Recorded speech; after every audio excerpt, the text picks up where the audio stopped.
Happy New Year! Another year begins. But as it does, I actually want to speak about last year, about last Thursday to be precise. Last week, shortly after posting the Thursday Thought, we had a power cut. Initially, we assumed that everyone was affected and it would all be sorted soon enough. But after a while and a little investigation, we realised it was an issue that only affected a couple of us on the street. One or two jokes about too many Christmas lights followed, but it was all a bit strange. Fortunately, when we got in touch with the electricity company, they suggested it could all be fixed within a few hours, hopefully by 2:30. Unfortunately, there then followed a succession of text updates thanking us for our patience, apologising for the delay, and re-estimating that the power would be on by 5:30, 8, and so on.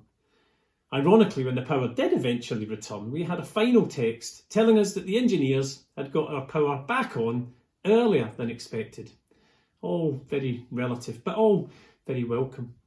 Anyway, it's fair to say we didn't get the day we were expecting or hoping for. The post-Christmas Lego building and football watching went out the window, to be replaced by candles and conversation, all of which took place as Lisa and I wondered how long stuff would last in the fridge, and the boys nervously watched their phone's battery life slowly but steadily dwindle. Chaos and carnage ebbed ever closer. But throughout the day, because we've got great neighbours, we were inundated with all kinds of kind offers. Candles and kettle soup and spaghetti, extension cables, battery packs and invitations to join the family festivities. In the midst of uncertainty and inconvenience, those around us responded with generosity and kindness. One of the most famous stories Jesus told involved a man whose day took a turn and his plans went out the window when he was attacked and robbed. Fortunately, a number of people passed by shortly afterwards, people who could have helped him. Unfortunately, they didn't. But eventually one person did choose to help. It was time-consuming, costly and risky for them to do so.